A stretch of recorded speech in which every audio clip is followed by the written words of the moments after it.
할렐루야. 저는 어디 교회를 이제 여러 군데 다니잖아요. 그러면 성도님들이 아멘을 같이 막 하는 교회가 너무 행복하고 좋더라고요. 할렐루야. 네, 감사합니다. 자, 오늘 말씀은 제목이 좀 특이하죠. 동상이몽이라는 제목을 잡았습니다. 동상이몽이라는 게 무슨 뜻이죠? 한 침대에서 같이 누워 있는데 다른 꿈을 꾼 거다. 즉 다시 말해서 어떠한 현상을 둘이 같이 봤는데 생각하는 게 서로 다르다라는 것이죠. 이것이 동상이몽이다.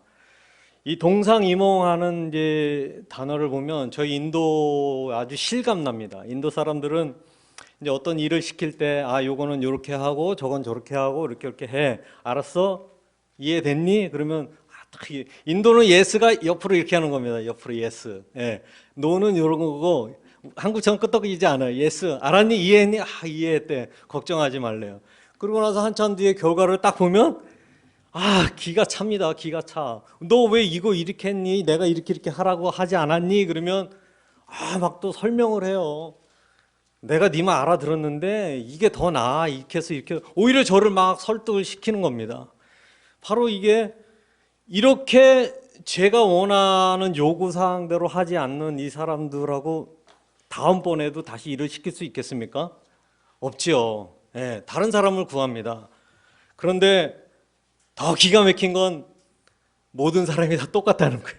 인도의 모든 사람이 똑같이 자기 마음대로 생각을 하고 자기 마음대로 행동을 하는 겁니다. 동상이몽이죠. 저희 집 앞에 대학교가 하나 있어요. 그래서 젊은 친구들이 이제 축구를 하길래 어느 날 저도 같이 이제 함께 하게 됐습니다. 그래서 코치도 해달라 그래서 이제 같이 코치를 하게 됐어요. 하다 보니까 잘하는 애들도 있고 못하는 애들도 있고 그래서 몇 가지 이제 전술을 이해시키려고 했어요. 야, 네가 나한테 패스를 줘. 그럼 내가 패스를 주고 네가 일로 달려 나와. 그럼 내가 공을 너한테 줄게. 그리고 너는 여기서 기다렸다가 이쪽으로 뛰어. 그럼 네가 일로 패스해. 조금 헷갈리죠? 이해했니? 제가 시범까지 보였어요. 시범까지 막 달려가면서 이렇게 해서 이렇게 해라. 이해했니? 이해했대요. 그럼 줄 서 나와. 자기 마음대로 막 하는 겁니다. 야, 이래서 어떻게 한 팀이 되고 어떻게 하나로서 같이 이 원팀으로 축구 게임을 할 수 있겠습니까? 동상이몽입니다. 전혀 제가 의도한 바를 이해하지 못하는 거예요. 이해를 못했으면 다시 물어봐야 되는데 이해했대. 걱정하지 마. 이해 알았어. 오케이. 노 프라블럼. 그리고 자기 마음대로 행하는 겁니다. 오늘에 나오는 종들도 동상이몽인 한 친구가 있죠. 주인이 이제 새 종에게 주인의 판단 하에 여기 성경에 보니까 그 사람의 종을 불러서 재능대로라고 했는데 원문에 보면 능력대로라는 뜻이에요. 그 사람의 능력을 주인은 알고 있겠죠. 얘는 이 정도면 감당할 수 있어. 이 친구는 이 정도면 감당할 수 있어. 이렇게 주인이 봤을 때 주인의 판단하에 능력대로 돈을 맡겼어요. 맡기고 무슨 일인지 모르지만 해외에 출타했습니다. 그때 두 종은 그 주인이 맡긴 돈을 가지고 여기서 5달란트, 1달란트가 뭐 대략 오늘날의 돈 가치를 생각하니까 한 20억, 10억 이렇게 된다 하더라고요. 그러면 그 큰 돈을 이 종들이 받자마자 어떻게 했다 그랬습니까? 두 종은 나가서 장사를 했다 그랬어요. 근데 저도 생각을 많이 해봤어요. 이 종들이 장사를 해봤을까? 라는 생각이 듭니다. 그리고 이 종들이 이렇게 어마어마한 큰 돈을 만져봤을까? 사용해봤을까? 아니라는 거죠. 그런데 주인은 이 종을 믿고 그 큰 돈을 맡겼다라는 것이에요. 그랬을 때 이 종은 주인의 의도가 무엇인 줄 알았겠죠. 그래서 주인의 뜻대로 당장 장사하러 갔습니다. 그런데 동상이몽인 이 한 종은 달리 생각했습니다. 그 사람은 이렇게 생각했을 거예요. 내 생각에는 이거 괜히 잘못 건드렸다가 손해보면 나는 죽을지도 몰라. 왜냐하면 이 주인은 아주 구두쇠야. 바늘로 찔러도 피 한 방울 안 나올 사람이야. 이렇게 생각을 했었을 겁니다. 새 종들이 주인이 종들에게 돈을 맡기고 떠났을 때 새 종들은 서로 이야기도 나눴겠지요. 1달란트 받은 종은 5달란트와 3달란트 받은 종에게 아마 물어봤을 겁니다. 야, 너네 이 돈 가지고 어떻게 할래? 아, 장사해야지. 장사한다고? 너 제정신이야? 만약에 손해라도 보면 우린 죽은 목숨이야. 두 종은 아니야. 주인이 우리를 믿고 이 큰 돈을 맡겼기 때문에 괜찮을 거야. 한 종은 뒷감당 어떻게 할래? 나 책임 못 진다. 우리 서로 모르는 걸로 하자. 각자 알아서 하자. 아마 그랬을 거라 추측이 됩니다. 그래서 이 1달란트 받은 종은 이 돈을 손해보지 않기 위해서 땅에다가 잘 모셔뒀죠. 그리고 그는 이렇게 생각했을 겁니다. 내 재산을 가지고 주인이 왜 그러면 그 종들에게 돈을 맡겼을까요? 아마 이 재산을 가지고 너희들이 뭐든지 한번 해봐라. 내가 보겠다. 나중에 와서 내 의중을 너희들이 아는지 모르는지, 내 의도대로 너희들이 살았는지 안 살았는지를 내가 한번 체크해 보겠다. 이런 의도인 것 같다고 저는 생각이 됩니다. 그래서 얼마 후에, 한참 후에, 뭐 몇 년이 지났는지 모르지만 주인이 돌아왔을 때 이 1달란트 받은 종에 대해서 먼저 언급해 보겠습니다. 돈을 땅에 묻은 종에게 여차저차해서 이랬습니다 라고 이야기를 듣자마자 주인은 종에게 뭐라고 얘기합니까? 악하고 게으른 종아.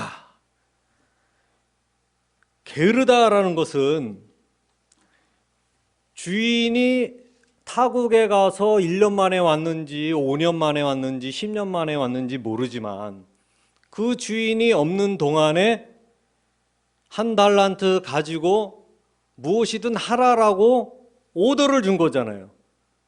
그에게 사명을 준 거잖아요. 그런데 이 종은 사명보다 이 돈이 손해보아서 나에게 피해가 갈까봐 묻어둔 거잖아요. 그러면 그 묻어두고 그 다음에 이 1달란트 받은 종은 무엇을 했습니까? 무의도식했죠. 할 일이 없잖아요. 네. 그렇기 때문에 주인은 게으르다라고 말을 했던 것입니다. 그러면 나머지 두 종들은 어떻게 했습니까? 이 어마어마한 돈을 가지고 장사를 하겠다고 뛰어들었을 때는 손해보지 않으려고 엄청나게 노력을 했지 않았겠습니까? 뭐 사업하시는 분 뭐 아시겠지만 남의 돈을 번다는 게 쉬운 일이 아니죠.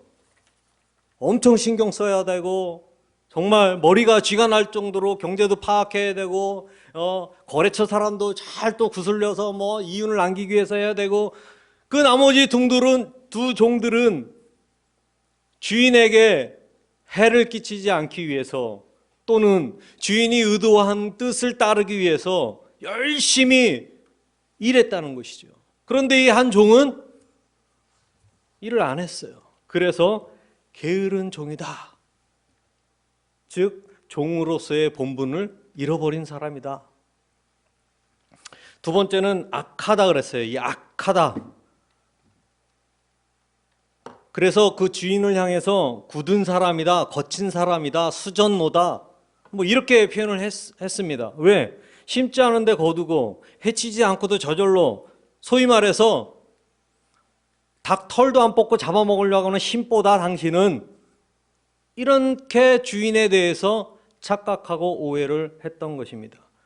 그래서 결국엔 내가 이 1달란트를 땅에 묻어둔 것은 당신 때문이야. 당신이 이런 사람이기 때문에, 내가 당신이 이런 사람인 줄 알았기 때문에 당신의 비유에 맞춰서 내가 이렇게 묻어둔 거야.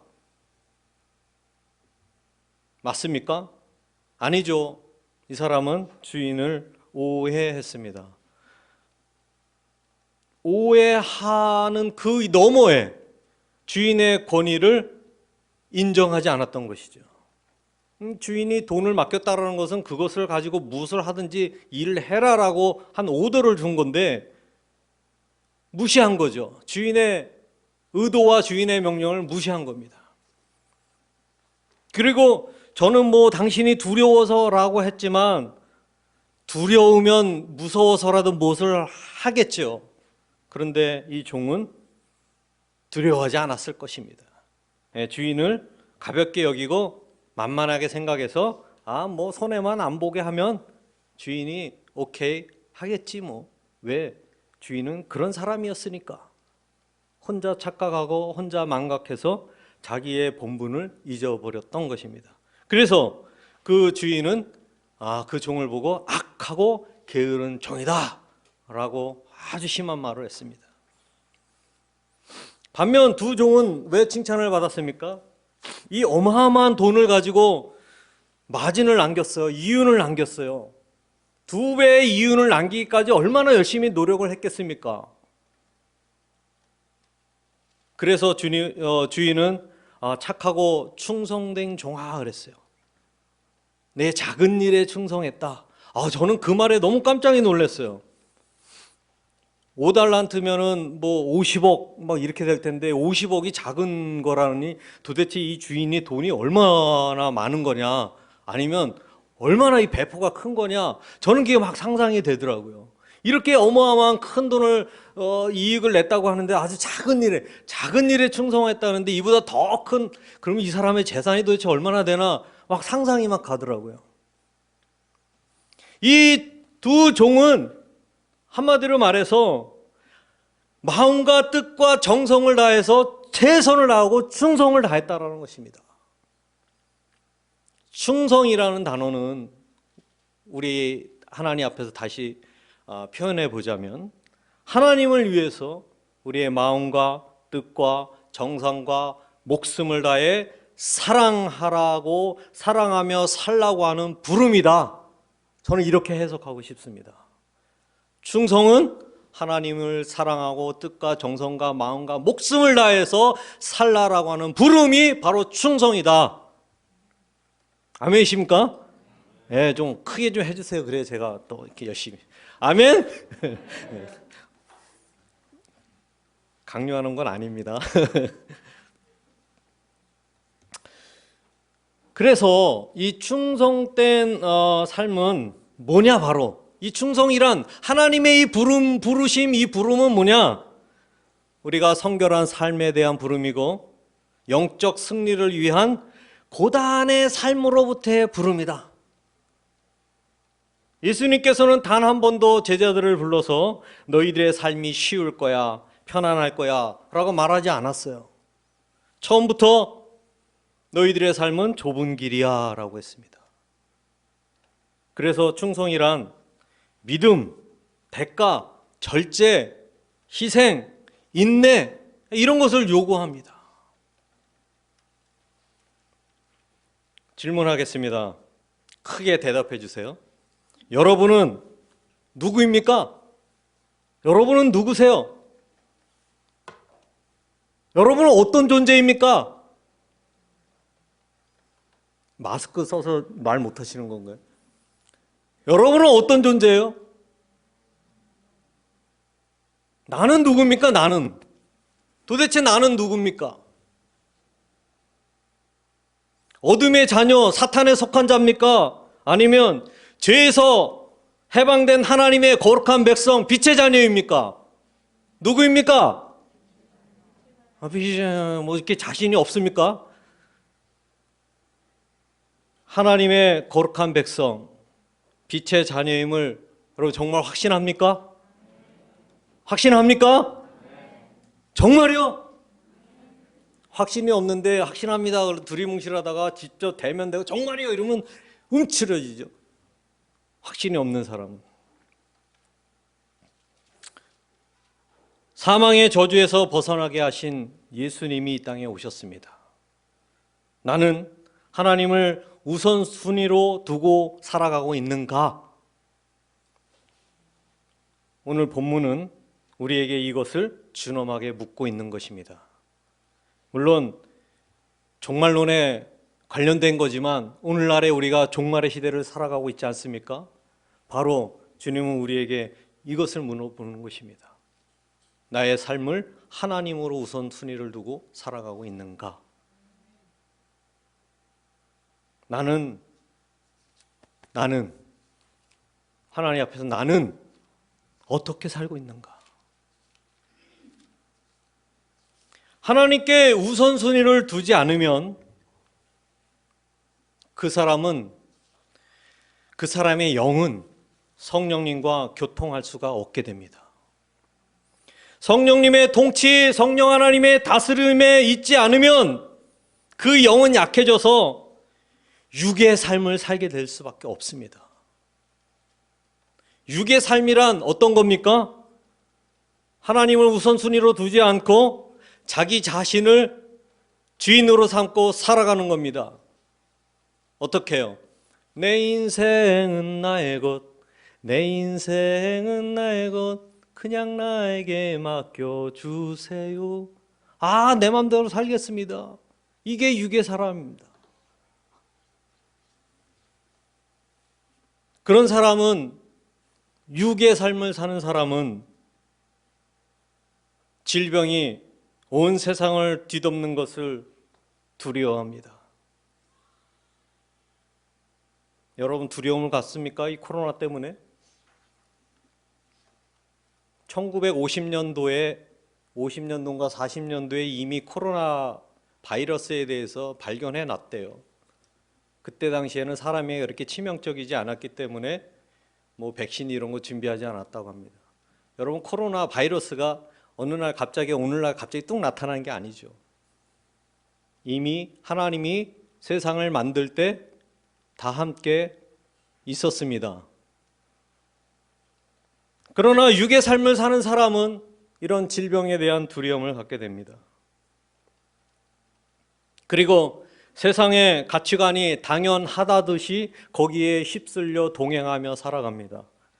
세상의 가치관이 어떤 겁니까? 대표적으로 육신의 정욕, 안목의 정욕, 이생의 자랑 아니겠습니까? 그것이 세상의 것이라고 요한일서 2장 16절에 말씀하시죠. 재산의 증식을 하기 위해서 돈에 완전히 미쳐 있습니다.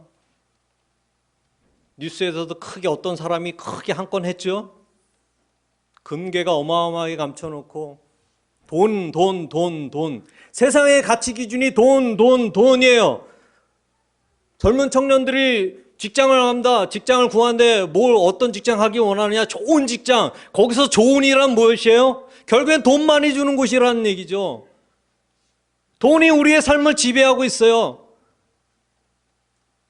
그리고 이제 연세 드신 분도 있지만 자식 자랑하잖아요. 우리 자식은 어느 기업에 거기에 이렇게 다닌다고. 결국 그 내면은 뭡니까? 우리 자식 돈 많이 벌어. 그게 육의 사람은 그것이 자랑이 되는 것이에요. 어디에 학교 출신이야? 어디 나왔어? 나 어느 아파트에 살아? 육의 사람은 그것이 자랑인 것입니다. 한마디로 무엇을 먹을까, 무엇을 먹을까, 입을까, 마실까, 거기에 짓눌려 있는 겁니다. 내 인생을 어떻게 살아야지? 어떤 좋은 옷을 입을까? 남들한테 무시 안 당할까 봐. 그래도 어느 정도 경제력이 있어야 남들한테 무시 안 하고 좀 자녀 용돈이라도 주고 그래야 내 체면이 살지 않을까? 여러분 다 이렇게 생각하죠? 속고 있는 겁니다. 이게 다 육의 생각이에요. 예수님이 우리를 그렇게 살라고 이 땅에 불렀습니까? 근심 걱정하고 뭘 먹을까, 뭘 입을까, 집은 얼마나 좋은 집을 살까, 차는 어떻게 하면 더 좋은 차를 살까, 그거 걱정하고 염려하라고 이 땅에 주님이 오신 게 아니라는 거죠. 그게 바로 어둠에 속해 있는 사람의 모습이라는 거죠. 근데 우리는 아까 여러분, 나는 빛의 자녀입니다, 나는 하나님의 자녀입니다, 하지만 온통 내 생각에는 그런 것밖에 없어요.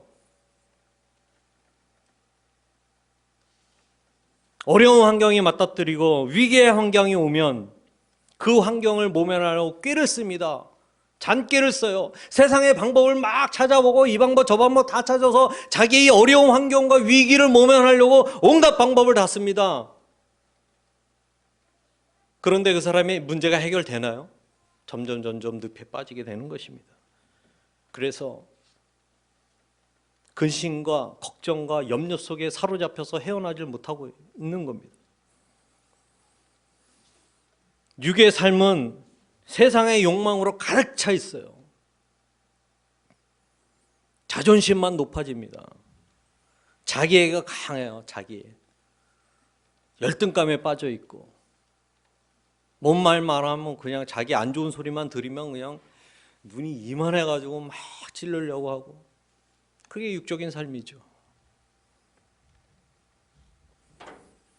이렇게 육적인 삶을 사는 사람은 이 어두운 세상을 살아가려고 하니 얼마나 앞이 캄캄하고 길이 안 보이겠습니까?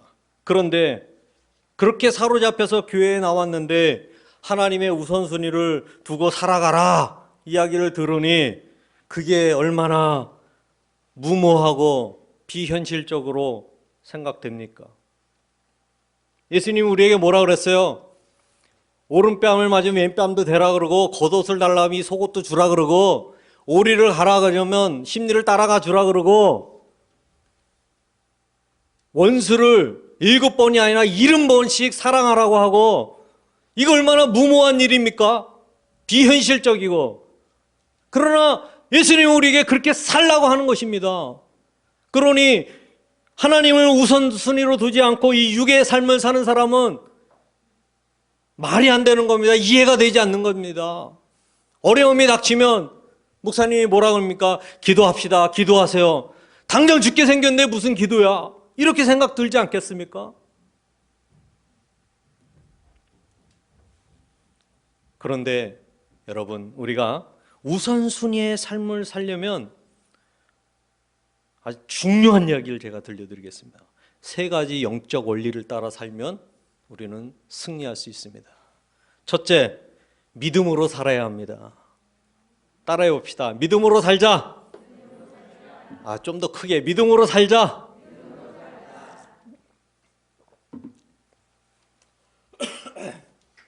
믿음으로 사는 게 뭡니까? 보이지 않는 세계를 보이는 세계로 믿고 살아가는 게 믿음으로 사는 겁니다. 믿음은 바라는 것들의 실상이요 그랬어요. 내가 믿음으로 살아가면 보이지 않는 것이 내 실상으로 실체로 나타난다는 것입니다. 성경에 이런 일이 있습니다. 12년 혈루병 걸린 여인이 인생에 해결책이 없었어요. 그런데 그가 하나님 예수님을 알고 예수님을 마음에 믿자마자 믿음으로 행동했습니다. 어떻게? 내가 예수님의 옷자락을 만들면 내 병이 낫는다라고 하는 그 실체의 믿음을 가지고 행동에 옮겼습니다. 어떻게 됐습니까? 낫지요. 이 혈루병 여인은 믿음으로 행동했기 때문에, 믿음으로 살았기 때문에 자신의 그 질병의 나음이 예수님을 만나면서 실체로 나타나 치유함을 받았다는 역사가 일어난 것입니다. 중풍병자도 마찬가지죠. 움직일 수 없었으나 그 환자와 내 친구들에 의해서 예수님을 만나러 간 겁니다. 믿음으로 간 겁니다. 그런데 큰 장벽이 있죠. 사람들이 많으니까 들어갈 수 없어요. 때로는 우리가 믿음으로 행동할 때 장벽이 있을 수 있습니다. 그 장벽을 만날 때마다 좌절하거나 포기하는 것이 아니라 뚫고 나가야 되는 것입니다. 어떻게 했습니까? 남의 집 지붕 뜯어가지고 주님에 달아 내려서 치유함을 받았던 것입니다. 그 사람은 보이지 않는 실체를 믿음으로 소유했기 때문에 나음이라고 하는 실체가 그 사람의 삶에 나타난 것입니다. 문둥병자도 마찬가지고 소경도 마찬가지죠. 예수님이 내 앞에 지나간다는 얘기를 듣고 이 사람은 믿었어요. 믿음을 소유했어요. 예수님을 만나면 내 눈이 낫는다라고 하는 실체의 믿음을 가졌던 것입니다. 다윗의 자손 예수여 나를 불쌍히 여기소서 했는데 또 저항이 와요. 또 방해가 옵니다. 조용해. 네가 왜 떠들어? 그가 거기서 자존감 떨어지고 낙심하고 좌절했습니까? 더 큰 소리로 외쳤어요. 다윗의 자손이야, 나를 불쌍히 여기소서. 예수님을 만났죠. 그가 눈이 떴습니다. 할렐루야. 믿음으로 소유했기 때문에 믿음이 실체로 나타난 것입니다. 그의 인생에 있어서. 너무나 중요한 이야기입니다, 여러분. 우리가 하나님을 우선순위로 살아간다는 건 뭐냐? 바로 믿음으로 살아간다는 것이 하나님을 우선순위로 살아간다는 것입니다. 우리의 문제, 환경, 내 것이 아니라는 사실을 기억하시고 그것이 해결될 줄 믿고 믿음의 실체로 행동할 때 그것이 해결의 문제로 나에게 다가온다는 것입니다. 때로는 가끔 왜라는 이야기를 해요. 문제가 막 돼, 기도를 막 해. 근데 안 돼. 왜 그렇지? 왜라는 질문은 육적인 삶의 사람의 생각인 것이에요. 하나님 우리를 다스리시고 우리의 생각과 마음과 머리털까지 아시는 분이라면 내가 생각하는 대로 이해가 안 됐다고 해서 왜라고 우리가 의문을 가질 수 있나요? 아니죠. 하나님을 전지전능하는 친 하나님이라고 믿는다면 왜라는 의문이 가질 수 없지요. 아, 하나님의 뜻이 있겠지. 하나님의 때가 있겠지. 그리고 그 믿음을 흔들리지 않고 소유하며 그 때를 기다리며 계속 나의 믿음을 유지하기 위해서 애쓰며 절제하며 인내하며 나가는 거죠. 그럴 때 실체로 나타난다는 것입니다. 하나님을 더욱더 의지할 수 있다는 것입니다. 결정적인 순간엔 하나님은 우리에게 믿음을 요구합니다. 정말 너 나 믿니? 증명해봐. 여러분 그런 때 있지 않습니까? 갈등할 때 하나님은 가끔 우리에게 믿음을 증명을 요구합니다. 너 나 믿어? 보여봐. 예를 들어서 우리가 전도하는데 하나님 우리 이제 전도 와서 한 영혼을 주십시오. 한 영혼을 주십시오. 네가 한 영혼을 줄 수 있는 증명해봐. 내가 가서 데리고 와야죠. 그 믿음으로 데리고 올 때 그것이 실체가 되는 겁니다. 여러분 이제 교회 이전하고 그러면 또 돈이 필요하잖아요. 하나님 새로운 이전 또 건축합니다. 재정을 채워주세요. 재정에 대한 믿음을 증명해 보십시오. 누군가 주겠지, 누군가 헌금하겠지, 이것이 아닙니다. 여러분이 하나님이 주시는 그 마음에 믿음을 보일 때 그것이 실체가 나타나는 것입니다. 여러분 헌금 11조 이것이 단순히 돈의 개념이 아닌 거예요. 여러분의 믿음의 고백인 것입니다. 하나님이 나의 건강을 지켜주시고 내 삶을 지켜주시고 나에게 직장도 주셨다라는 게 믿음이 오면 헌금 11조 이게 부담이 됩니까? 이게 벌벌벌 떨면 드리게 됩니까? 그렇지 않죠. 당연히 하나님의 것인데 하나님이 여러분 여기 있는 집사람이 깜빡 잊어가지고 심장 뛰는 걸 잊게 했어. 그럼 어떻게 됩니까? 못 일어나는 거죠. 근데 저는 이제 아침마다 이래 하나님 오늘도 생명을 주셔서 감사합니다. 기도합니다. 왜? 내 삶은 하나님이 나를 다스리고 계시기 때문에. 근데 우리는 자꾸 분리해서 생각을 해요. 직장은 아닙니까? 직장도 하나님이 허락해 주신 것입니다. 내 손에 돈이 주어지는 것도 하나님의 복을 주셨기 때문에 이만한 돈이 주어지는 거죠. 하나님을 우선순위로 두지 않으면 돈의 노예가 될 수밖에 없는 거예요. 두 번째와 세 번째는 뭡니까? 기도와 말씀에 전념해야 된다. 자, 따라해 보겠습니다. 기도와 말씀에 전념하자. 기도는 우리 영을 강하게 만드는 생명의 원천입니다. 여러분 많이 들어봤죠? 기도는 우리 영의 호흡이다. 저는 호흡 정도가 아니라고 생각합니다. 기도는 나의 생명을 아주 강하게 파워풀하게 만드는 원천이라고 저는 생각합니다. 기도를 통해서 우리가 뭘 할 수 있습니까? 바로 하나님의 임재를 경험할 수 있는 것입니다. 하나님의 임재가 뭡니까? 하나님이 지금 여기 나의 앞에 계시다라는 것이 하나님의 임재입니다. 우리가 하나님 앞에 기도할 때 하나님의 임재를 경험하게 되고 하나님이 지금 나와 함께 계시는구나, 지금 여기 계시는구나 라고 하는 그 하나님을 대면할 때 우리의 인생의 변화가 일어납니다. 어떤 변화가 일어나느냐? 첫 번째, 죄의 회개가 나타나는 것이에요. 베드로가 밤이 왔도록 고기를 잡다가 못 잡았어요. 저 깊은 곳에 가서 잡아라. 내가 뭐 못했지만 당신 말을 믿고 갑니다 하고 물고기 어마어마하게 많이 잡아서 주님 앞에 들어와 무릎을 딱 꿇고 주님 나는 죄인입니다. 나를 떠나소서. 왜 그랬습니까? 갑자기. 바로 하나님을 대면하면 하나님의 임재 안에 들어가면 우리가 죄인이라는 것이 고백될 수밖에 없는 겁니다. 그럼에도 불구하고 너는 내 백성이다. 내가 너를 사랑한다라고 인정해 주신 것이 얼마나 감사가 됩니까? 바로 우리가 하나님의 임재에 들어갈 때 우리는 죄의 회개가 나타나고 두려움이 떠나가고 평안이 임하는 것입니다. 막힌 문제가 해결되는 것입니다. 감사가 나타나는 거야. 하나님 감사합니다. 주신 것도 감사. 모든 것이 하나님 감사. 그 하나님의 임재 안에 들어가면 그 감사가 넘치면서 예배하게 되는 것입니다. 예배가 너무 행복하고 기다리고 즐거운 것입니다. 왜? 예배 가운데 하나님 임재하시니까. 하나님의 말씀을 통하여 찬양을 통하여 교제를 통하여 이 예배 가운데 하나님의 충만함의 임재를 느낄 수 있어야 되는 것이에요. 직관이죠. 우리가 직관적으로 알 수 있어요. 아, 하나님 임재하신다는 걸 우리 직관적으로 알 수 있어요. 왜? 우리는 영의 존재이기 때문에. 근데 예배 시간에 와가지고 지루하고 그렇게 오늘 설교가 기냐 이러면 그 사람은 죄송하지만 하나님의 임재 가운데 들어가지 못한 거예요. 말씀의 은혜도 안 되고 오늘 저집사님 기도 왜 이렇게 길어? 막 이런 불평불만이 막 나오는 겁니다. 그래서 우리가 기도가 정말 중요한 겁니다. 하나님의 그 기도 가운데 나갈 때 우리의 삶이 변화되는데 어떻게 변화되냐? 또 하나는 육적인 갈망에서 영적인 갈망으로 변화된다는 사실입니다. 그래서 우리가 하나님의 임재 가운데 하나님을 만나면 우리의 마음에 우리가 갈망했던 세상 것들이 다 떠나가고 그 안에 뭐가 남느냐? 영적인 갈망이 되는 거예요. 하나님을 향한 삶의 그 갈망이 일어나는 거예요. 사명을 향한 삶을 어떻게 살아가야지 하는 그 마음이 막 이 안에서 끌어올라 나가는 겁니다. 하나님의 나라를 위해서 나는 어떻게 살 것인가? 그게 막 생각나는 것이에요. 사업하는 사람은 단순히 돈이 아니라 이 사업을 통해서 하나님의 영광을 어떻게 나타날 것인가 항상 그 생각밖에 없는 겁니다.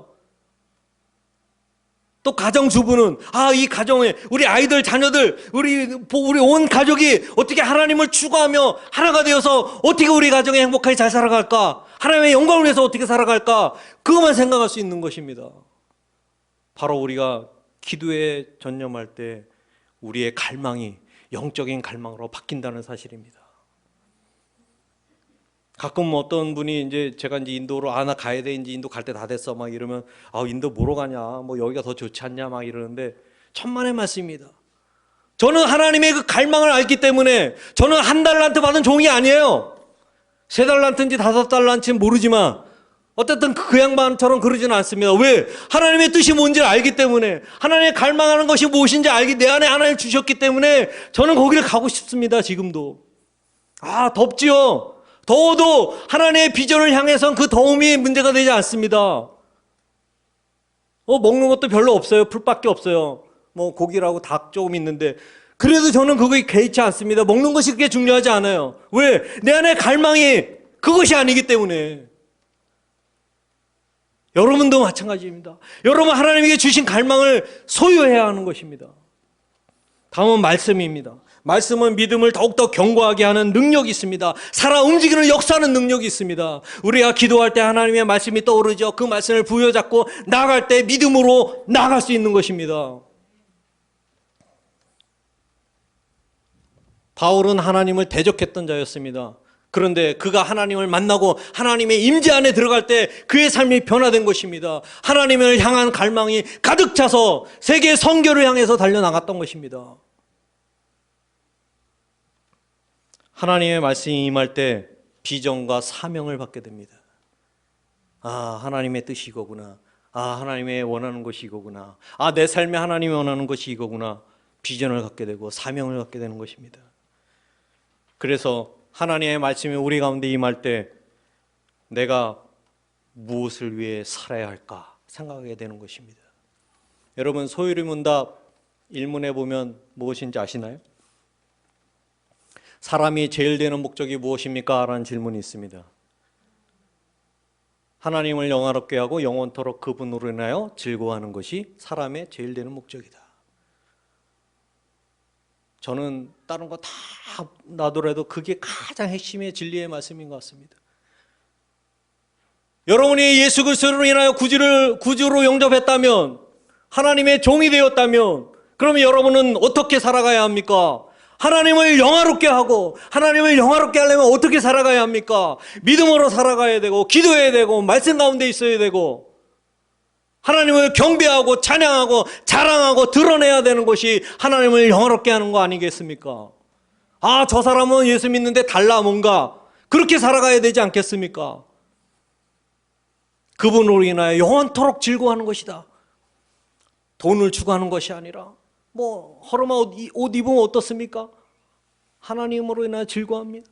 하나님과 동행하는 삶이 즐겁고 기쁘고 내 안에 충만해요. 다른 것이 눈에 들어오지 않습니다. 남들이 좋은 차 어쩌고 저쩌고 전혀 그건 배설물과 같은 거예요.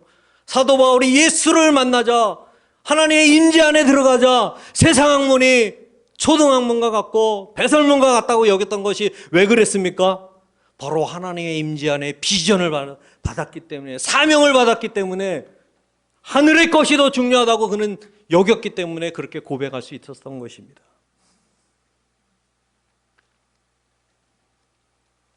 하나님의 종은 하나님께 순복하고 하나님을 믿어야 합니다. 오늘 선교주일인데 나는 어떻게 살 것인가? 따로 선교라는 말을 안 해도 우리의 사명이 뭡니까? 땅끝까지 이르러 내 증인이 되라고 하지 않았습니까?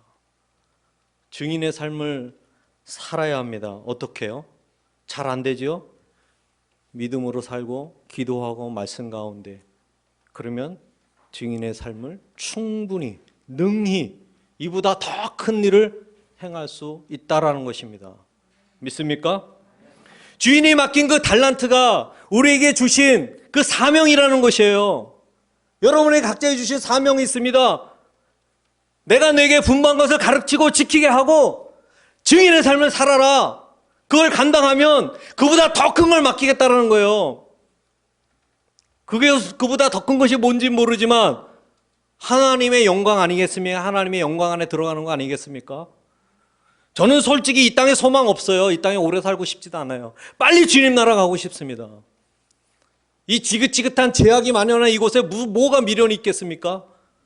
그런데 아직도 주님이 저에게 주신 사명이 있기 때문에 저는 그 사명을 다 하려고 하는 마음이 있다는 것입니다. 여러분, 이 땅에 소망을 두지 마십시오. 이 땅에 뭔 소망이 있습니까? 죄악이 만연한 이 땅에 오직 내가 갈 곳은 하늘나라 저곳인데, 그곳에 영원토록 주님과 즐거워하며 살 건데 여기서 뭔 미련이 두어서 그렇게 움켜쥐고 아등바등하고 살아갑니까? 그것을 두되 우리의 각자에 주신 사명과 비전을 따라 충성되이 살아가기를 원합니다. 그게 주님이 원하는 것입니다. 그것이 주님이 원하는 종의 모습이에요. 여러분 각자에게 원하는 것입니다. 맡겨진 하나님의 능력에 따라 맡겨진 하나님의 사명이 있어요. 감당할 때 잘했다 충성된 종아, 네가 온 마음을 다해서 온 정성을 다해서 이 주인의 뜻에 합하게 살았구나. 주님은 그걸 우리에게 요구하는 겁니다. 오늘 말씀에 예수님이 그걸 말씀하시는 거예요. 세상이 왜 이 모양이냐, 교회가 왜 이렇게 다 이렇게 힘이 없고 욕먹느냐, 그거 얘기하기 전에 내 자신부터 되돌아보면 그런 것들은 저절로 변화되게 돼 있다라는 것입니다. 여러분 속지 마십시오. 세상의 가치관에 속지 마십시오. 편리함에 속지 마십시오. 가끔 저는 이런 생각이 합니다. 한국에 사는 것이 더 위험하다는 생각이 들어요. 보이지 않게 함정이 너무 많은 거예요. 너무 편리하고 너무 안일하게 만들고 너무 나태하게 만드는 환경이 너무 많아. 근데 인도는 환경은 이거보다 더 열악하지만 오히려 내가 기도 안 하면은 살 수가 없으니까 막 기도하게 되는 거예요. 저는 그게 더 행복해요. 근데 여기 오니까 기도 안 하게 되더라고요. 막 편리하고 막. 그래서 깨달은 게 있어요. 한국 땅이 너무 위험하다 여기. 코로나가 인도는 코로나가 창궐 해가지고 몇만 명이 죽었다는데 안 위험하냐 막 이러는데 차라리 육이 죽는 게 낫지 여기 영으로 죽어가는 한국 땅이 너무 위험해요. 제가 봤을 때. 여러분 깨어 기도 분별하셔야 됩니다.